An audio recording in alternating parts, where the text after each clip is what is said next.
welcome to this webinar. This evening, you've got myself, Richard West, who will be talking to you about some exciting stuff around the land of color management. But with me this evening, our guest presenter from the land of Adobe is Mr. Richard Curtis. Hello, Richard. Hi, Richard. Hello, mate. Do you want to be Richard 1 or Richard 2 tonight? I don't mind. Okay, all right. We'll make you number 2. But basically, we're going to run through various things for you this evening. But what we want to be looking at for yourselves is, well, we want to be able to get you to that point where you've got that superb, ideal workflow, where you can take your images on camera, get them into your workflow, get them working superbly in importing into Lightroom, keywording them, organizing them, being able to use the joys of smart collections in Lightroom to get you to this situation where you can actually rate and control your images, going perhaps into Photoshop to actually be able to retouch it in more detail. And then, of course, obviously, ultimately, we want to be able to get you to go to that ultimate output. Now, output nowadays could be lots of different things. Could be, of course, print, but it could be the joys of the internet. It could be the joys of putting your content into apps, or as the guest of the evening is, putting it on a wall in a exhibition somewhere. So Richard later on going off to have a look at one of his shots being aired in the joys of London town. But with that, I'm going to hand you over to Richard, and we're going to get into the meat and two veg of this. We're going to talk to you about the joys of use of Lightroom, first of all. I think we're going to be going into, and essentially over to you, Richard. I'll make you presenter just now. Thanks, Richard. Great. Okay, so I think we're broadcasting fine. Let me just minimize that out of the way. Okay, guys, so I thought I'd kind of get straight into the nuts and bolts of this session today. We may have some new Lightroom users on the call today, so I just thought I'd give an overview of what Lightroom is and why it was developed, and then talk about how to make a new catalog and a few hints and tips there. And then we're going to bring some pictures in and ultimately going to work on some pictures. So you see I've got some pictures here. You might recognize this place. It's sunny Chernobyl that I shot a couple of years ago. And the idea here is that you've got multiple modules inside Lightroom. So you've got the library module, development, map, book, slideshow, and print for output options. Now the reason Lightroom was developed was really to track the photographer's workflow all the way from ingest all the way through to editing your pictures as you could in a dark room in the studio, and all the way through to output and the options that you may want to do as you're working with your pictures throughout that process. So what we have as a quick navigational aspect is we have the navigator view on the left at the top, which shows you the current picture that you're parked on inside Lightroom. We then have the catalog down here, which tells me how many pictures I have in this catalog and some information about the catalog. Then we have folders. Now the folders are kind of really a great way in Lightroom on how to organize your content. The folders is really a direct representation of where your pictures are, and for many of you, I'm guessing you might have some pictures on your local computer, but you may have some on your external drive as well, and this is where my pictures are today. Now you can see here that I have some pictures on my local Mac, but you can also see I have some pictures on my G drive, my trusty G drive that I use pretty much all the time when I'm traveling. It's really robust and it hasn't let me down yet. And then in here we've got some pictures. These pictures are in folders, and down a bit further down, we've got some more folders for memory cards and stuff that we've brought in before. So Lightroom is really designed to scale, and what I mean by scale is that we can actually import pictures from many, many places and manage that workflow, so we can support as many hard disks as you like. And we have lots of pros out there using tens of multiple drives on Lightroom, and Lightroom is managing and tracking all that data for us. And then we have something called collections. Collections is a virtual way of organizing your content. So this is a way, and we'll talk about it a little bit later on, to get your content into Lightroom Mobile, for instance. But also, some of these collections are static, and you can add them and remove them manually, or some are more smart, if you like, or smart collection, and that enables us to automatically move pictures into them based on a condition, a logical condition. In the middle we have our pictures. You can see this is, like I say, sunny Chernobyl, and this is where our pictures are. At any point in time we can click on a picture, and then we can see on the right hand side a preview, and then we have inside there we've got keywords. So you can see we've got some keyword in there. We've got a keyword list. All my pictures have keywords. We'll talk about that in a few minutes. We've also got metadata as well. Metadata comes in from the camera when you import these pictures. These are just JPEGs at the moment, so they haven't got a lot of data. But if you have got, a Canon or Nikon or whatever you're using, that data will come in, as well as things like your f-stop and your shutter speed and your camera type and lens type. All that comes in because we can use that information later. The development module is a way to bring your images into the development process, then you can start working on it, and we're going to go through this options a little bit later on. A quick tip here though, to make the Lightroom user interface really super snappy, and so you haven't really got to use the mouse that much when you're working with your Lightroom, is to right click on any menu and you have this option called solo mode, and this will actually enable you to only have one panel open at a time. Even if you open another panel, it will close the existing panels down. It just means that I can whiz around my panels very, very quickly without having to navigate around too much. Then I have maps and books. So if I'm using GPS or any GPS-based data, I can bring the data into the map using Google Maps. You need to be online for that. Or you can put content onto the map as well if you do have any GPS information. You can also make books as well, and books we partner with Blurb to do that. So you can bring your images into your book. Let me just go into a book now quickly so you can see that. My India book here. If I just go into the book module very quickly, you will see there's a 2-page spread. But if I actually go to the whole spread, you can see here that I have my front cover and back cover, which needs finishing off because it needs a front cover. Then I've got some text, and I've got some images, and now I can create my book very quickly. The beauty of creating a book in Lightroom is, of course, that the development module works across the book. So even if you put pictures inside the book and you want to go and change something about the picture, you can, and it will change the book as well. So it's really quite a nice way of making books. And I've got some links later on that I'll give you, which lead you into some tutorials that I've created for making books with Lightroom on my YouTube channel and on my blog. You can also make slideshows as well, and slideshows can also include video in them as well, and music can run across those videos. And then we've got print, obviously, like Richard said. So we're just going to talk about color profiling a little bit later on, and we're going to talk about how to make nice prints using the Datacolor equipment to do that. But let's go into bringing some pictures in from the outside, and to do that we're going to create a brand new Lightroom catalog. So to do that, and when you actually get Lightroom installed on your computer, it's always nice to take control over where things are and where things are going. So the best thing to do is go into Lightroom first of all and say, right, I'm going to create a new catalog. So choose File, New Catalog, and you're going to bring a new catalog up. Now the first thing I'm going to do is I'm going to put it on my desktop for sake of arguments, and I'm going to create a folder. And this is where my catalog is going to sit. My catalog contains my thumbnails, my keywords, my development settings. Everything about the picture is contained in the catalog. So we'll do this now. We'll call it DC webinar. Okay, I'm just going to copy all of that and then create. And what Lightroom will do is it will put me into that folder, and then I can go and create a catalog, and I'll call it the same name. I'm going to say create. Lightroom wants to back up the old catalog, so I would do that on a weekly basis or something like that. So this time I'll just skip it. And what it will do is, I'll just have my Photoshop for a second. What Lightroom will do is it will go and create me a brand new catalog to use, and it's empty. So now this looks a bit scary. It's like, oh, what do I do now? Is all this, empty catalog?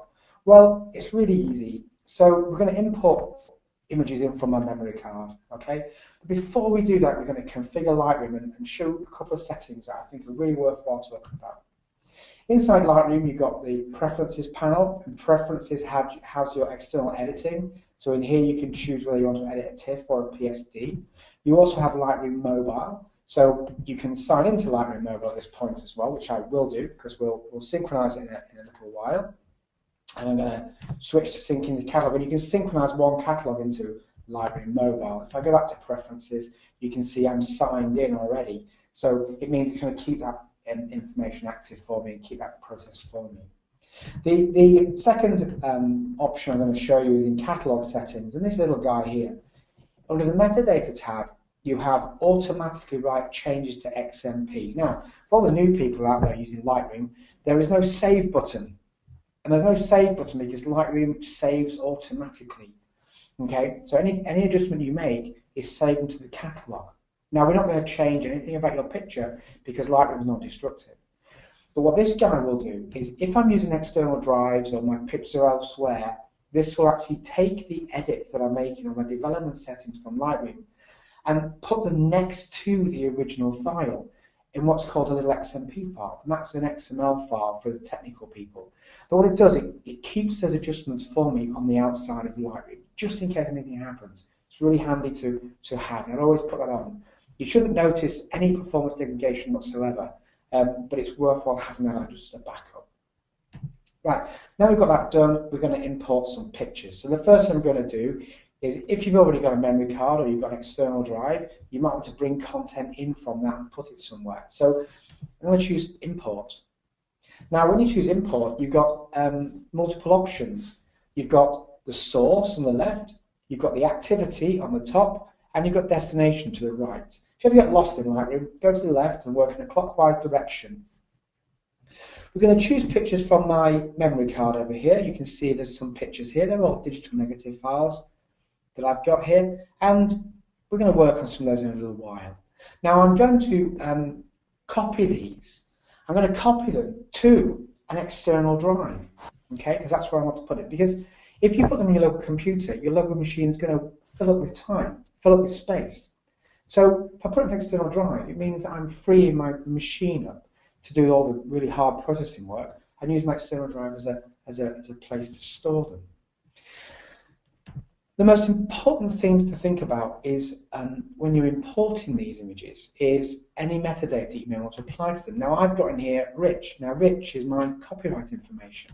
If I just choose that and just edit the preset, I just have my, if I just go to the top and choose it actually, you can see I have my name and my copyright information and website address, which means that I now, for every single picture, I have commonality around my metadata. You also might want to put in keywords. Keywords are extremely useful. That means that we can find pictures later. Now a lot of these pictures may have been from the same shot, so let's assume they are for now. Let's assume it's from Burma. So I'm just going to type Burma in, and maybe they were from a location in Burma, maybe called Mandalay.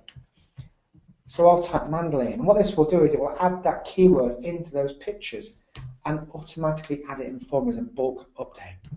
And then on destination, I want to put them on my G drive, so I choose my G drive, and then I'm just going to say on the plus on the destination, say create a new folder. I'm going to tell it I want to create it on the G drive, and I'm going to create it, and it's going to be called DC Pics, Datacolor Pics. When I choose that, you see what happens there in the folder? DC Pics appears, which means now, when I press the import, it's now going to copy those files across onto my external drive and also import them into Lightroom at the same time. So Lightroom knows where they are and it's managing for me. The beauty is I don't have to wait to all the pictures to be imported. I can actually just fish them out straight away and start working on them. Okay? Now, while we're doing that, I'm just going to go in and show you something else very quickly. Any apertures out there, you can actually you can import from an aperture library. So I have for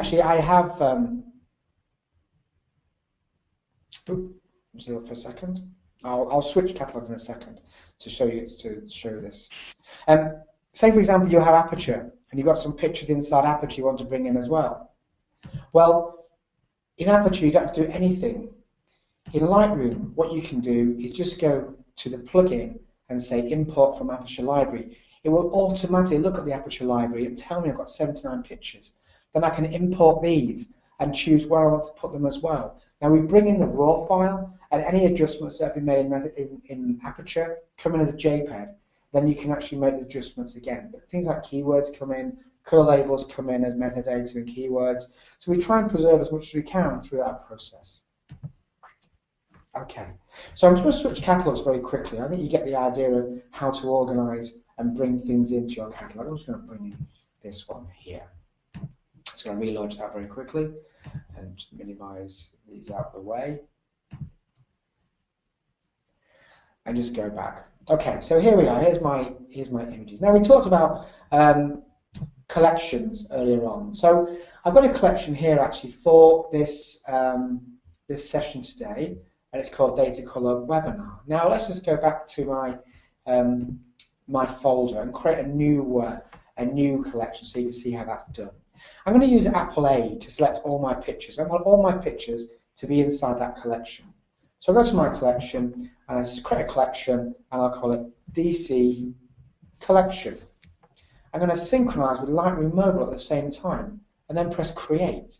It will automatically put those pictures into that virtual collection. I can then manage it. Now the beauty of having in a collection is that actually I can then start reordering my content and put it in a different order, so it's easier for me to do the edit. And the edit is basically for me to select and rank the pictures I'm going to work on.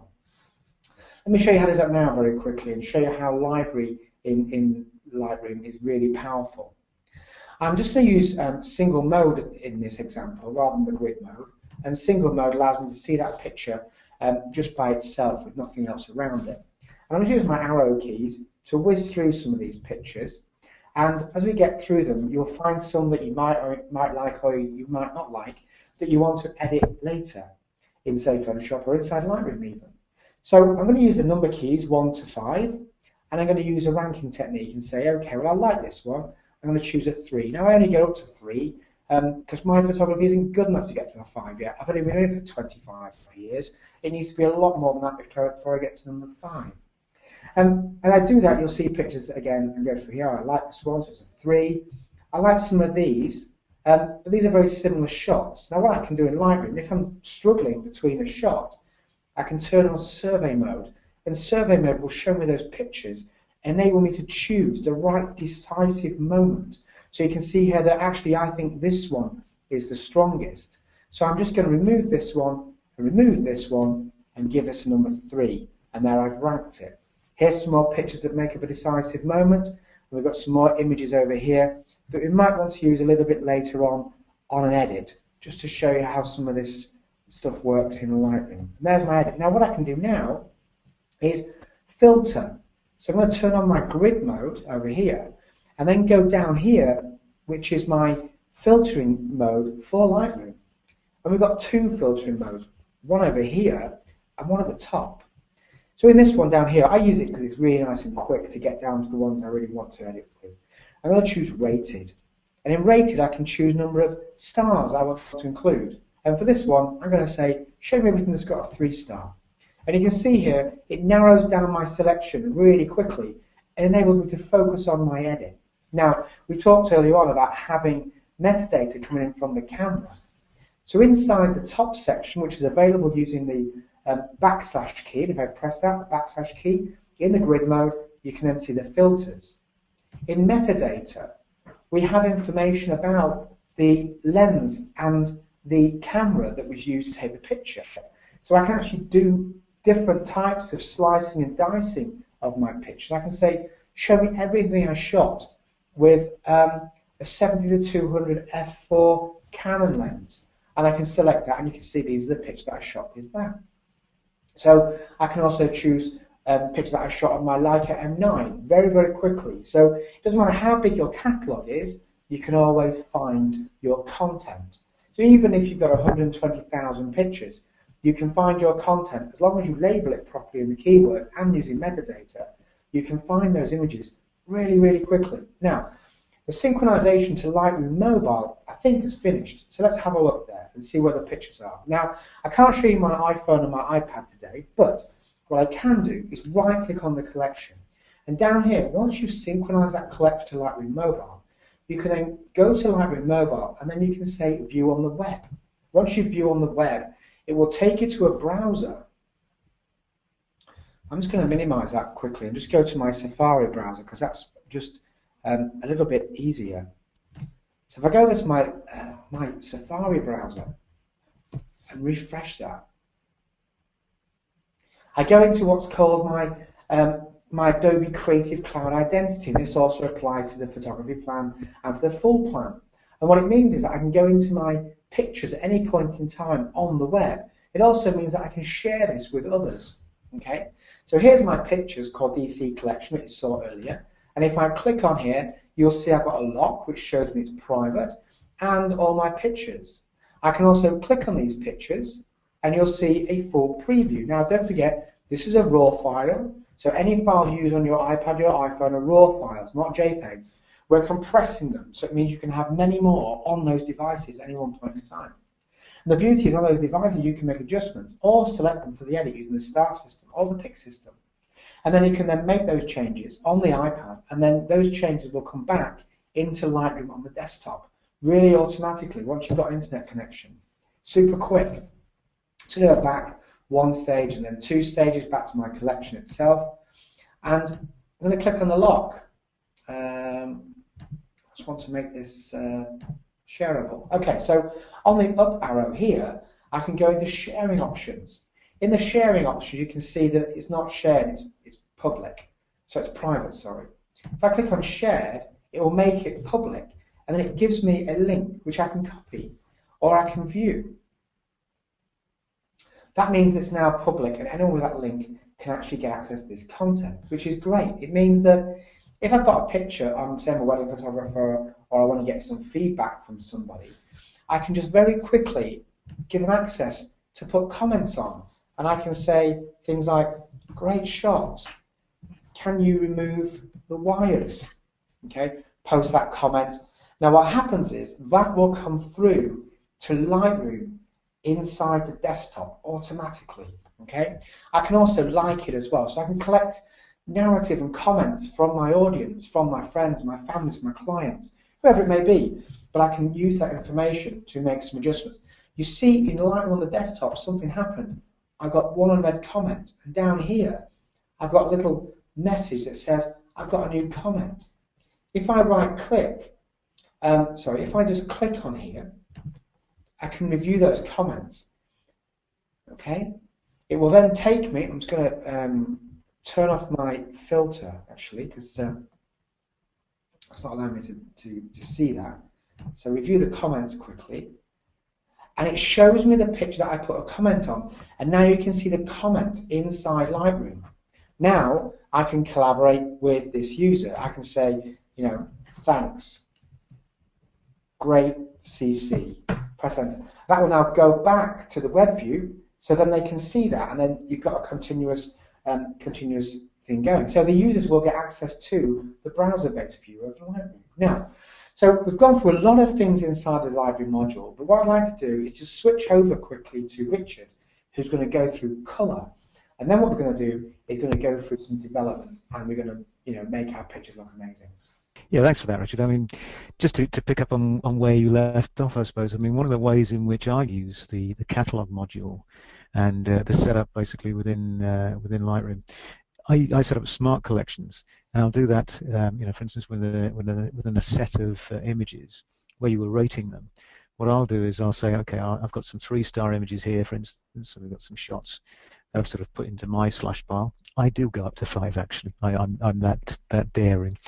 But I also have my top picks within that same collection. So I've got shots there that I know I want to use. But of course, when you're working in the develop module, smart collections also appear. So you can actually go in, you can see those, even though you're in the develop module. So you can go back into the same or see the same collection there. And then if you decide, okay, I've worked on a particular image and I want to pop that up into a 5-star image, for instance, the way I've set this up, my travel slash pile here is anything that's a 3-star shot, and that's it. My top picks are anything that's 4 or 5 stars. Basically, you can just set that up in the metadata when you're actually working on your images. So working on setting up your collections. So basically, if I then decide, okay, I want this to be a 5-star shot, for instance, you see it instantly disappears from my slush pile, but instantly adds into my top picks. So it's a great way of actually using Lightroom to manage what you're doing. So when you've got those images ready for publication, wherever it may be, you know, out to Lightroom Mobile or out to print, then great. I can have my catalog building up and manage it through Lightroom there. So very useful tool there. As I say, the key thing, the fact that you can actually span between the library module and the development module there with the collections as well. Now, elsewhere in here, we've got what we're going to talk about now. We've got some shots basically that we've taken, and this might be familiar to a lot of you. Now, you'll now see that my using any form of stars is completely irrelevant when it comes to my photography, because this is some of my images. At least all of you guys and girls out there watching the webinar will now breathe a sigh of relief and know that there is no threat from one of the presenters, at least, as far as photography is concerned. However, what I've done here is I've taken an archetypal set of shots where we've got that mixed lighting condition. In this case, obviously at a wedding, where we've got some shots where we've taken images in the church and at the venue, some shots that are outside the church, and some shots that were in the pub before the venue, before the church. And you can see there's massive, great different color casts in here. And of course, when you get into this production environment, well, this is where we really need to control our color, our sharpness. And in this case, what we're going to do is we're actually going to bring some linearity in here, because we want all these images to look the same. We don't want it to look as though basically our subjects, in this case brides and grooms and so on, have rushed out and changed shirts and got themselves bleached out and then suddenly got themselves some fake tan. That obviously hadn't happened. It's purely down to the lighting conditions. So in order to solve that, what we've done is we've shot one of the products from Datacolor, and that's the Spiderchecker. Now, great thing about the Spiderchecker is that this works hand in glove with Lightroom, and for that matter with Photoshop as well. And what it gives you, as you can see here, is a selection of color swatches. But let's quickly pop out of out of Lightroom for a second, just so you can see it in the flesh, as it were. So we're talking about this little device here. Basically, it's something that, as you can see from this, it's about the size of an iPad, or a tablet computer, but when folded out, probably twice the size, basically. A good thing with it is what we're doing here is we're giving us 48 known colors and levels of gray and black that allow you to set a frame of reference. So as opposed to having to wonder, okay, were the shirts on those guys in the photos there, were they white, were they pink? In fact, some of them were pink, some of them were white. But without you having to guess what they were or try and remember what they were, what we've got here is a chart that, as long as you shoot this once in any of the lighting conditions you're in, and that may be in the studio as we are here, or it may be on location, could be landscape shots, could be anywhere really, but shoot it, and really you need to be capturing the same sort of size of image surround as you would do in the actual shot. So in this case we've just got one model on a seat, so that's really what we want to capture. But if it is a group shot, we need to shoot your image so that it captures the entire area that the image, the group shot would be in, basically. So that's why this chart needs to be pretty big, otherwise you kind of miss it and you're not even going to be able to zoom in. Because what we don't want you to do is actually zoom in camera. We're going to crop it afterwards in Lightroom. What we don't want to do is have that zoomed in camera, because of course that will then meter just for that chart as opposed to the lighting conditions you're in. But what we're going to do is we're going to use this as that frame of reference. So we'll pop out of here and we'll show you how it works, as I say, within Lightroom. So here what we've done is we have shot it in one of the particular setups there. We've shot it 3 times. So we shot it in the different lighting conditions we're in, basically. So one time in each lighting condition. Now you don't have to do it during the wedding ceremony. You don't have to stand there and get the bride to hold it. The key thing for yourselves, whatever your location, whatever your type of photography is, if you can shoot this in that location at some point, so that it's captured in the lighting conditions. So that could be before an event, after an event, could be during if you want. If you're in a studio, then obviously that's all entirely up to you. But capture it in whatever lighting conditions. And then it's a very simple 3-stage process to produce a preset that sits over here in the develop module of Lightroom that allows you to instantly correct those colors, to produce the correct colors that you were actually shooting on the day, irrespective of those lighting casts and the lighting conditions. It will actually correct for all that, and of course in doing so If you've got the same subjects in each lighting condition, it will linearize so they will all look the same as far as the actual hue of your colors is concerned. So here what we're going to do, we've captured the image, we've cropped it down. So we're going to start off by going in and using our white balance tool in the develop module here. So we're just going to click on the square here. It's the second one down on the right panel. It's we're capturing there. It's about a 12% white basically.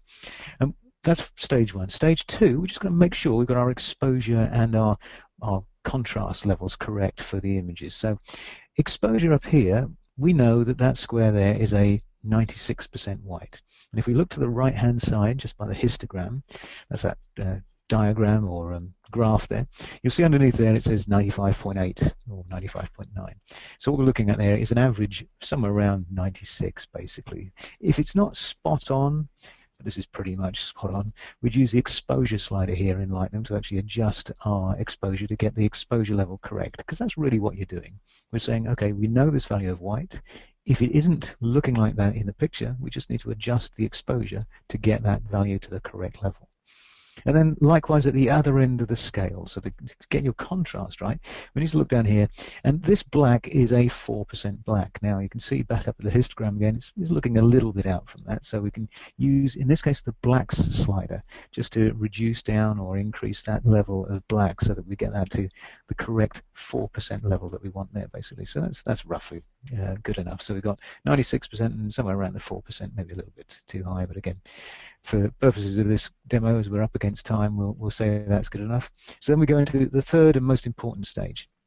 Now, as opposed to you having to go in and choose every one of those colors in that swatch with your that color chart with your color picker, and then slide the color sliders until you get that correct, and then having to move to the next square and move the sliders again and hope it doesn't affect the first one. What we've got here is a plugin. It's a plugin for Lightroom and for Photoshop, or Camera Raw within Photoshop. And it's just quickly giving you the option here. There is a 24 patch version, but the 48 is far better, basically, as far as your color fidelity is concerned and color sampling is concerned. But what it's done is it's popped open our color chart in the background there. So that's the image that we took, the one that we cropped down. And on top of that, you can hopefully see me moving at the moment, is our selection of color patches. Now, what that is actually the points that we will sample the colors from each of those color swatches behind on the image. They are color coded, but really the color coding is not supposed to be the exact colors there. Effectively what we're saying is, okay, we've made it roughly the color of the swatch behind it, just so that if you happen to shoot your color chart upside down, it will obviously stick out like a sore thumb, so you'll be able to spot that you've made a bit of a boo-boo and reshoot. But basically, or at least rotated in Lightroom, basically. But here what we've done is we've moved that out. We've now got the opportunity of giving or creating in one click of the save calibration a preset that we can then save in, or it will automatically be saved into Lightroom, and we can then apply to any image taken in that lighting condition that this color swatch was taken in, the Spiderchecker was taken in, and then it will correct those colors in there to make them true, to make them correct. Now, we could give it a little bit of a bias. So there's an option here to give it either a portraiture or a saturation photography bias, i.e. if you've got more saturated colors, you're, I don't know, doing something that needs to be more punchy, like product photography, like perhaps sports photography, choose saturation, and that'll give it a little bit of a boost in the color and in the colors, but it's still going to set the color curve of the images correctly. Likewise, on the portraiture side of things, it's actually going to read more from the left-hand side of our chart here, where we've got more soft skin tone style colors here, and it's going to give you a little bit of a soft edge to the curve as far as that color curve is concerned. But again, both based around this central color metric or neutral color curve that we're going to create, and essentially that's just going to give us the correct calibration. So we're just going to call that Cal 3, and potentially we've already used that, we have, but let's click on OK anyway, and quit. And then basically that drops into our selection of calibrations here, so we can see that that's popped in. In fact, you would, that's the one we created earlier, would need to, in fact, to quit Lightroom and just restart it to get the latest one popped in there and refresh the cache there. But it gives us this opportunity to correct what we're doing. So going back to the images in question here, so we know we've got some shots that were taken outside, in this case outside of a church. What I've done here in my smart collections, I've set up well, actually not in Smart Collections, in my presets. I've set up a folder. So one of the benefits of creating a preset on this side of Lightroom is that you can instantly group these together. So I've grouped my in the church, inside reception, and outside the church presets, and you can see in the little thumbnail in the top left hand corner there how each of those presets affects those images. But I've grouped them together here so that, great, they're in one little selection, and if I want to I can export those, or I can share them, I can pop them into other machines. I've got the same, I've got Lightroom on basically, and then again they're very small bits of metadata. This key thing about Lightroom is working with metadata adjustments, metadata as keywords, metadata as labeling. All of these adjustments are very, very small. We're talking kilobytes of information. So that's great because you're not doubling up the size of your images, basically. You're really working very effectively, and that's why it runs so superbly on, not only on laptops, but as Richard mentioned, there's a version that runs on your tablet computers nowadays as well. Superb, really. But what I'm going to do here is I'm just going to apply the relevant outside the church preset to correct those shots outside the church. Pop into this dodgy, out of focus and slightly blurry shot that I've taken inside the church. As I say, we're not commenting about my photography, we're just commenting about what it can do to the colours here, and we're going to neutralise that shot straight away with the relevant preset there. So we're starting to get this neutralisation of the images across the range, and then of course we've got this most colour casted one in the reception there, and effectively again I can just apply the relevant preset there. So I've grouped those three different presets together in this case, applied them, job done. And of course the benefit with Lightroom is how visually you can choose multiple shots and then basically be able to apply presets to all of those, apply effects to all of those instantly. It's a really good tool for being able to work on your images. So hopefully that's given you a little bit of a heads up on one of the plugins for Lightroom. We do have another sort of a whole range of different color management solutions at Datacolor that work hand in glove with the Adobe solutions. And in fact, what we're going to tell you at the end of the session tonight is there's a special promotion going on at the moment that if you buy any Datacolor products at the moment, excluding just our entry-level Cube and the Spiderchecker 24, so the baby version of what I was just showing you there, then you actually qualify for a discount of 15% off of the Creative Cloud bundle, both the Photographer's bundle and I think also the full-blown bundle. We're going to give you the URL at the end of the session tonight, so you can actually log into that. So if you happen to go and get a Datacolor product in the not-too-distant future, or in fact I think within the last 2 weeks, then you'll be able to pop in those details onto this website and be able to get some discount off of any new sign-ups for Creative Cloud there. So we'll come back to that later. I'm not going to go into more detail now on the other products. As I said, there are sort of smaller versions of the Spiderchecker we've been talking about there. Key thing about the Spiderchecker, actually, just so you're aware, it's a very solid device. It's in a plastic case. So it's really quite sort of resistant and bomb-proof, but yet still very light. But the great thing is it can be tripod mounted as well. So therefore you don't need an assistant in your photography. You can use it for landscapes. You can use it for anything from a distance, basically, and just prop it in there and be able to shoot it from a distance. Now that forms part of that workflow of color management. But if you want to learn more about that, come back to one of our future webinars. And we'll touch on how to color manage your screens later on as well. But for the time being, I'm going to hand back to Rich if he's sitting comfortably and is there. Are you there, Richard? All here. Good man. All right, I'll pop you back onto your screen, and you can take us through some more exciting stuff we can do as far as retouching is concerned. And let me just find you in our list of attendees here, and that should be coming over to you now to take over the screen again. Perfect. Thanks, Rich. Cool. Thanks. I've got a couple of images, or one image I want to show you very quickly before you get into some more complex editing. Now, one thing to note is that I'm very conscious when I'm working with my edits, and maybe you are as well. But believe it or not, I don't spend any more than 10 to 15 minutes working on a picture. If I do spend more than that, I got it wrong in the camera. So I have to go back and reshoot it again. So that's my kind of process. I want to get it all done quickly. Now I'm always trying to work in series of images and projects.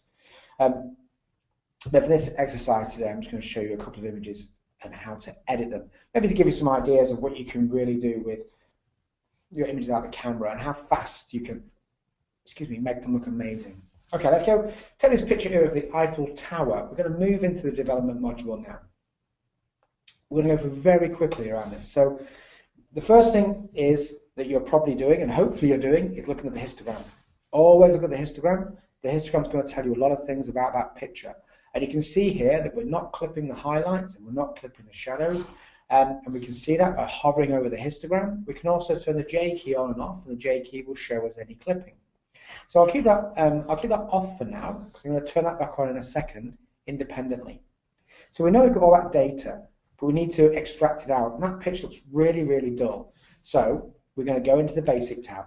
The Basic tab is the basic adjustments. I spend most of my time in here, to be honest, and I go through in order of the way they're laid out. So I'll go through my white balance and I'll go through my other adjustments. If you are using the the color checker, you can pick the white balance up, as Richard mentioned. It's a really great way of making sure that the colors you're working with out the camera are reflected inside your color calibrated screen. So it's really important. I can modify the exposure and contrast. Now when I move this up and down, you can see it bleaching out. Okay, so I'm just going to use the Alt key, and the Alt key will allow me to see where I'm starting to expose. I'll go over my exposure and start clipping. So I'm going to just increase the exposure by 0.75.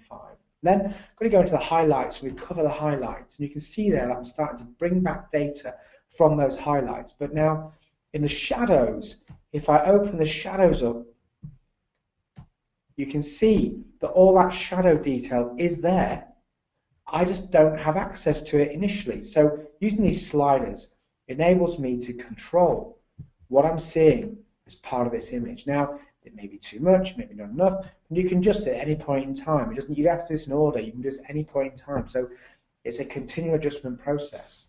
Next thing I'll do is go to my whites and set my white point and black point.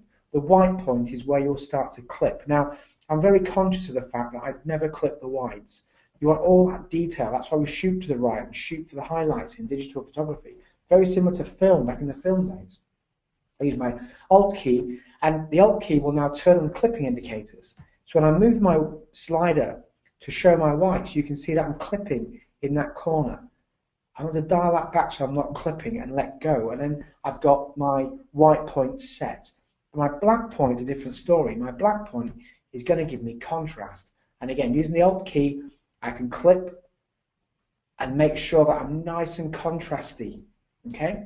So you can see there that we've made a big difference. And the last thing I'll use on this image is the clarity slider. And clarity boosts mid-tone contrast. You can see there you get this beautiful punch to the image. Let's look at the previous image so we can see them both, on the screen. So if we press the backslash key, that's before and that's after. Before and after. You see how fast it was to make that into from this to that? Was 5 moves of those sliders. Really kind of, enables me to bring all that information out of the image. For me, that's finished, and I can move on. F will give you a full screen preview, which is really handy to see that in full glory, and F will take you out of full screen as well. Okay, let's work on something a bit more challenging.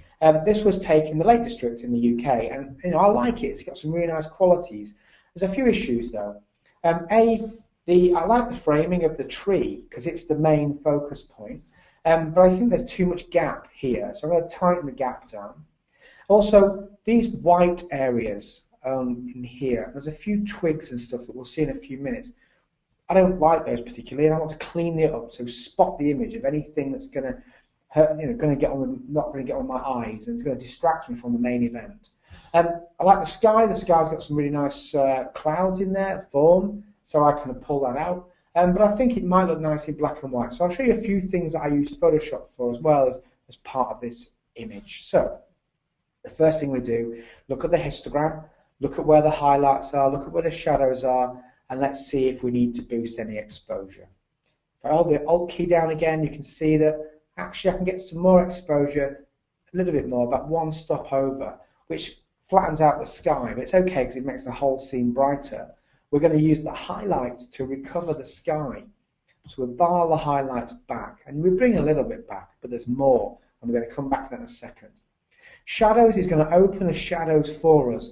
Any areas that need that just opening up and make it a bit brighter and give us more detail is always going to be good. Now you can see that we've got a little bit of shape to the image. The whites and the blacks, again, going to use that, so I'm going to clip just to the white where it starts to clip. Really important for me to do that. And the blacks is going to give me contrast, so you can see I like to clip into the shadows. So if I zoom in, you can see there that I've lost a little bit of detail over here, but actually it's given it some contrast, which is nice. But you know what bothers me still is this sky. I know that there's more information there. I wonder if clarity works. Let's go boost the clarity up. Yeah, a little bit more. It gives me some more contrast over here as well. It really makes it really punchy, this sky. So we're getting somewhere, but you know, there's more in the sky. So to do that, I'm going to use a grad. And the grad is available on here. So these are local adjustment tools, enabling us to crop and clone. We'll see those in a few seconds. And I'm just going to use the grad to pull the grad in. Now the grad has got all the controls that you typically have on an adjustment. So you've got exposure and contrast and highlights. We want to deepen the sky, and to do that we're going to dial the exposure down. So let me just put it down initially to half a stop, and what I'm going to do is drag in the slider or drag in the exposure. And you see how I do that? I get this sky coming back. But you know what? There's more. I want to bring it out. I want to have that Ansel Adams dark sky look, really moody because it's going to rain. So I dial my exposure down. And look what happens there. I bring all that data back and I get this really amazing contrasty image now with all that really lovely sky. Completely change it. So if we go back to the beginning, that's what it used to be. That's what it is now. So you can see there with a couple of sliders, you can make a huge difference. And I've not really done any more than that. I got it right pretty much in the camera and got all that data, and now I can do something with it. I mentioned that I think there's too much space on this right, and also this mountain is distracting. So I'm going to use the crop tool.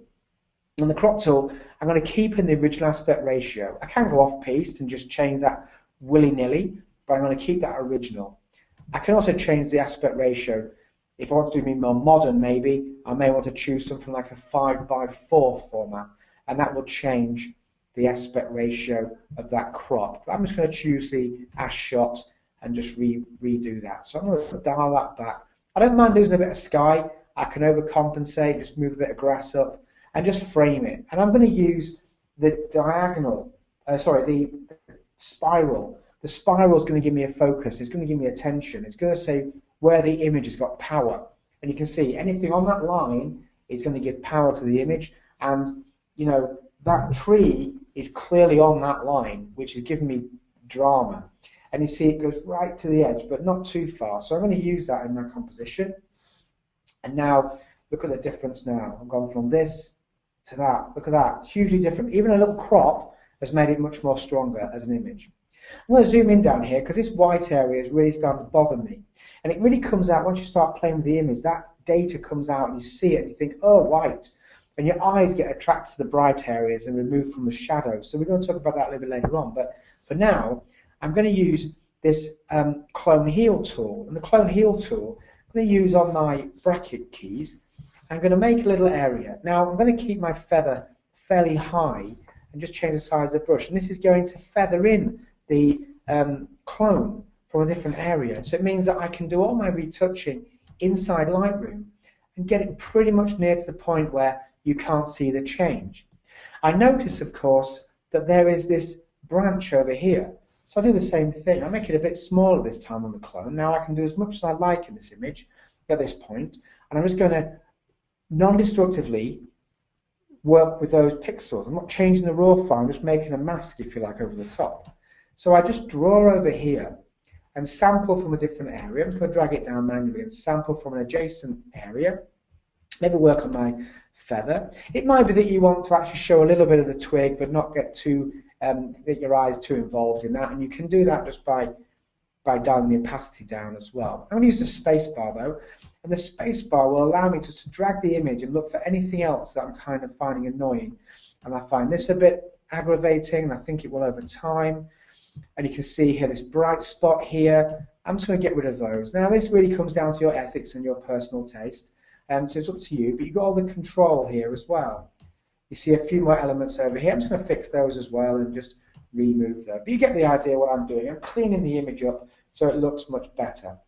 If we have any dust spots, I'm just going to zoom out quickly, from the dust spots on the camera, we can use visualize spots, and that will just highlight any areas that we have that aren't clouds. And you can see here we've got 1, 2, 3, 4, 5. So I'm going to use my clone heal tool on here just to get rid of those dust spots as well. I can do that inside the clone heal tool on the picture or in visualize spots, it doesn't matter. Obviously you've got a bit more control later on if you do it on the picture. I'm just going to do that. You see there's my picture nice and clean. So look what it was before using the backslash key, and look what it is now. Now I still think there's something else we can do with this. And you know, I've been playing around from a Photoshop perspective. So what I'm going to do is a couple of things. First of all, the first thing I do normally is go into lens corrections, which I forgot to do just now. But actually, I'm going to go to the basic tab. And if you're using things like a Canon or a Leica or a Nikon or any of that glass, you can enable the profile corrections. What we do is we bring in the metadata from the camera and from the lens, enable you just to apply any distortion mapping that may happen with the lens.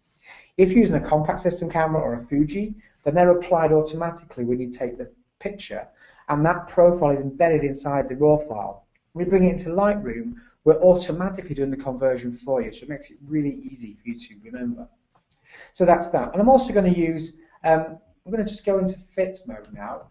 And what they used to do in the darkroom back in the day is they used to put an edge burn around this picture, and that edge burn would give me a way to focus the viewer in. I mean, photography is about tricking the eyes, and I want the person to focus on this tree, and that I don't want to get out of the picture at all or fall out. And what happens is that they might come into the picture here, and then follow this branch, and then fall out of the picture and go somewhere else, and I want them to stay in my picture.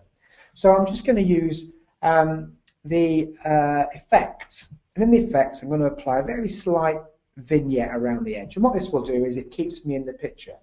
And what happens is, and what's happening is that your eyes see the dark areas and get repelled from the dark back into the picture. So you can't get out by going to the edge.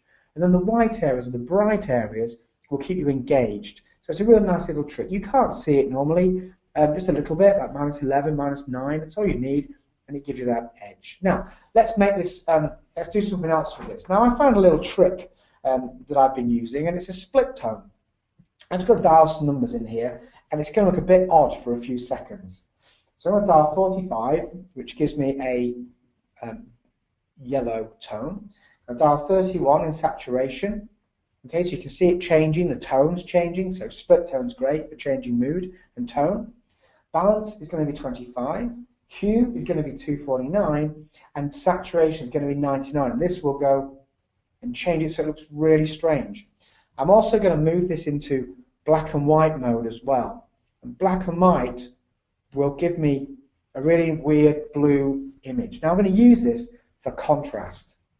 So I'm going to now bring this into Photoshop. A lot of people say, how do you use Photoshop in your editing process? And for me, it's about adding that little bit of extra je ne sais quoi to your images. So I'm going to open this as a smart object. And there's a really, really big reason why I'm doing that. And you'll see that in a second. I just go to Photoshop and open the image. So it should be there in 1 second. There we go. Okay. Now, so here's my image in Photoshop. Now, I've been working on a recipe to give me a different look and a different style. And that style is a very edgy, contrasty, infrared style black and white. And I've built that using some gradient maps into Photoshop as layers, and also some tone maps, the yellow, blue, and hue saturations. And I want to use this on this current picture. Now, there's a couple ways of doing that. I'm just going to use a very simple method and actually use this picture as a base. I'm going to drag this picture out and drag the tone and the platinum effect over to my new image. And there you go. So I get a really contrasty, beautiful picture that gives me more effect. Now, it might be that I want to go and modify this. That's why I kept it like this. So I'm going to go to my levels. And because the levels are different per picture, I want just to tighten the levels up or slack the levels a little bit, just to make some very fine adjustments. It might be that I want to change the gradient map and use something different. You see the difference there that you can gain just by using a different gradient map. Okay, or two together will give you a completely different look as well. So it depends what you want to do from that point of view, but it gives you options. And I'm not sure which one I like actually. I think I like the flat one looking like that. So there we go. So that's how I use Photoshop. I use it for a tone, and that tone gives me a different look and feel. Then I can then publish into Behance or publish onto whatever community I want to publish to. So the last, I'm going to do one more thing and show you the power of Lightroom. And this is really a classic kind of issue, you know, a kind of a real problem solver. And this is when you take a picture, you know, the last thing you do before you click the shutter button is you check all four corners. You check all four corners and nothing's coming in the frame. It's like, I've got it. That's a shot I want. And here was one I took earlier. Now, what happens is something in the frame changes, and that split second, in this case, a chap puts his hand up. Now, you know, it's kind of distracting that this chap has got a hand coming out of his turban. You'd say, well, I'd get rid of that, and I'd go into Photoshop and do it. You know, because Lightroom's not really able to do things like that, so I'll go into Photoshop and use a content aware tool, like content aware patch, to get rid of that. But Lightroom has got an ability to do some really crazy things. So we go into the development module very quickly, and let's take it very fast. We go into the clone tool. I'm going to make the size of the clone tool really small and the feather also tiny. And then what I'm going to do is just track over the turban. Now normally this gives you a bleeding red into that blue because it's such a strong colour. Okay, so there we go. I've just cut to the arm. Now this gives me a really nice separation layer. Okay, what I can now do is, because I've got that separation layer, I get no bleeding. So what I can now do, or no bleeding of colours, what I can now do is just paint, holding down the button of the mouse, and paint areas. Now if I was using a Wacom tablet, this would be much, much easier, but it's not. So I've got my Wacom with me today, but that's okay. And I'm just going to go and find my cursor in a second. Seem to just lost control for some reason. Let me bring that back. See if, there we go. So now the source point needs changing, so I'm going to do that. I'm just going to go back in again to say 4:1, and I'm just going to do this in pieces actually. So I'll just change the size of my brush and paint this area as well. And I'm being very careful not to go over the turban, just go into that space that I made before, and there you go. That is how you replace something in Lightroom using adjacent pixels. And look at that, you can't see it. Amazing. So anyway, hope you've got some ideas around how you can use Lightroom for your edits. And just before I go, I just want to give you a couple of links back to this. I'm just going to put this into presentation mode, so hopefully you can see that. But basically, as you know, we've got loads of content on tv.adobe.com, and there's some great resources. People like Julianne Cost and Russell Brown, my personal favourites, have some amazing content on there. And then, of course, I write a blog on Adobe Blogs on a Friday, and we talk about Lightroom, we talk about Photoshop, we talk about 3D printing, we talk about colour management, we talk about how-tos, interviews, all sorts of things on there to do with photography and imaging. And you can find that at blogs.adobe.com/Richard Curtis. And also, the easiest way to get hold of me is at my Twitter handle, at Richard Curtis. So I'd like to thank you for listening to that today. And I just want to hand over to Richard just to finish off what he would like to talk about, if that's okay with you. Cool, thanks, Rich. That was great. I have to say I've not seen the last bit of retouching you've done in Lightroom that way before, so that was really good to see what you were doing there. So let's pop back into my screen, because obviously just so the folks at home or wherever you may be are aware, we will be opening up the questions window at the end of the session today. So if you ever ask questions of both myself and Richard at the end of the session, so that you know, if there's any burning questions you have for what we've done, what you've seen today, then we can obviously basically answer those later on.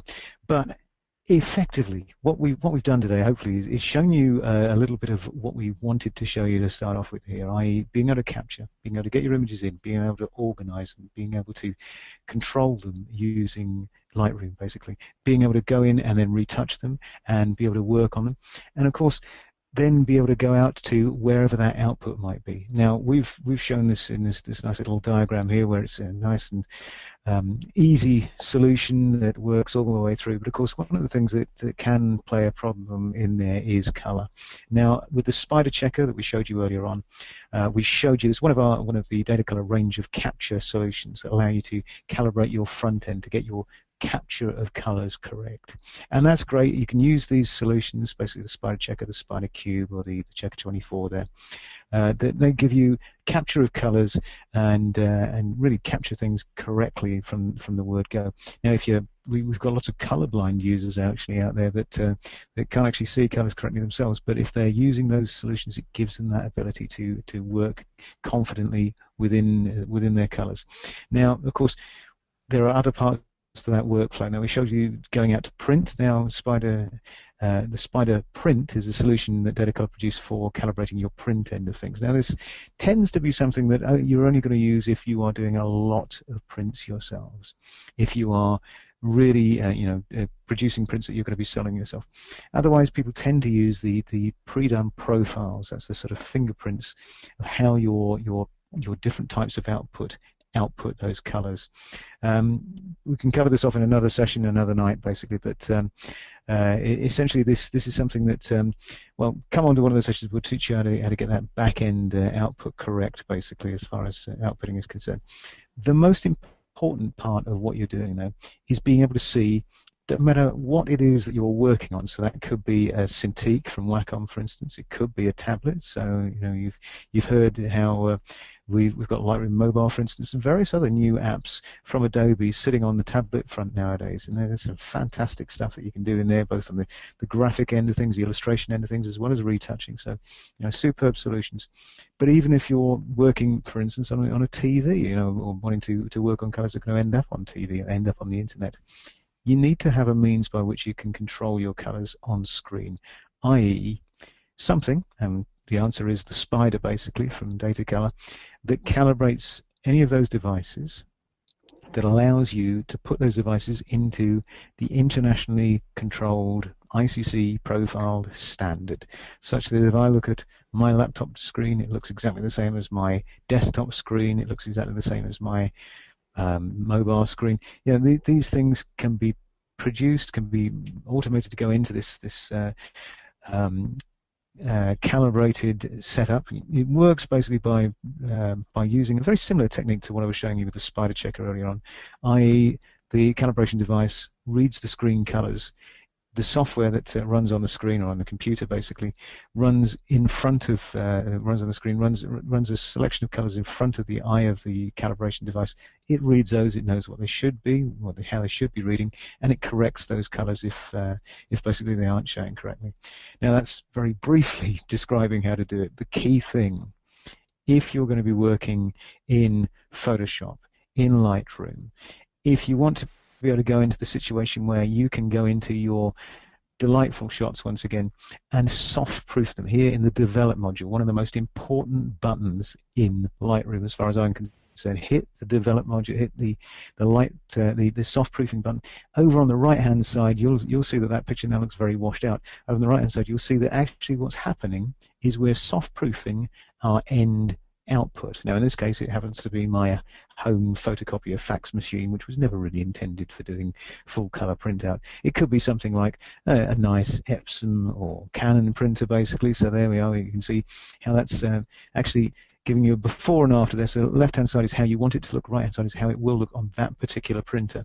So you're seeing the differences here between different types of stock, different types of ink, and different types of printing or output device. And that could be, for instance, you could soft proof this against how it will look on sRGB, so therefore going to look very similar, basically, certainly to yourselves at home, because you'll most likely be looking at all of this on sRGB.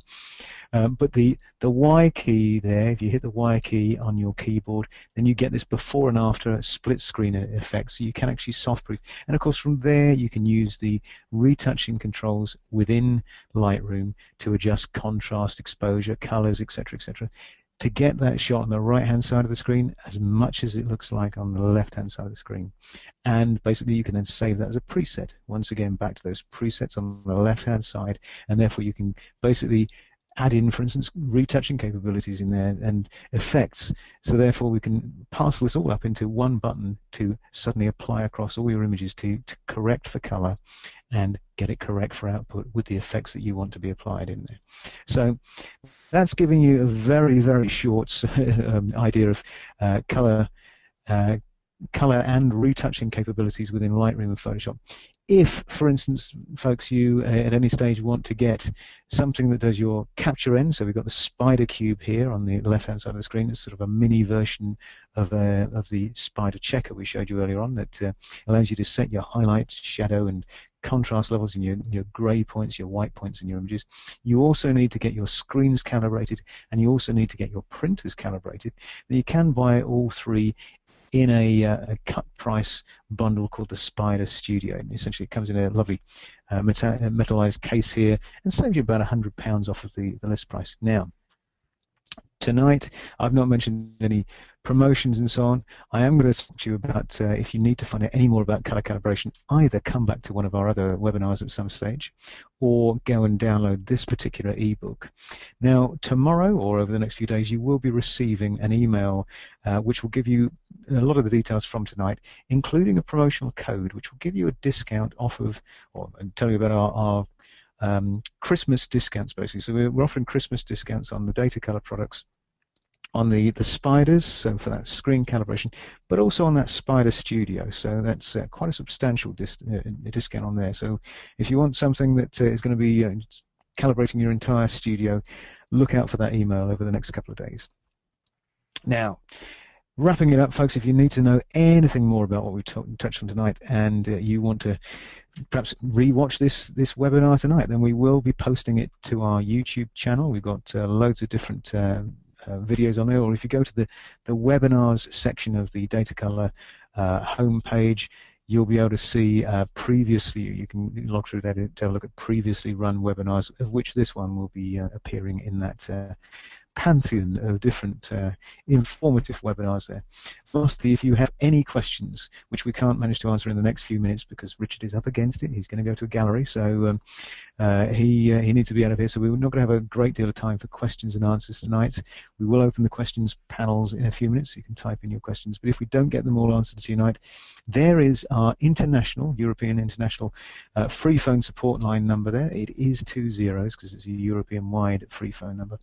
Or the ticketing system, you can go onto our website and basically drop in any questions into our ticketing system, and that will allow you to get to our illustrious team of hyper techies that run the back office at Datacolor, basically, and they'll be able to answer those questions for you. With that, I will say thank you from me and thank you from Richard. We are going to open up the questions section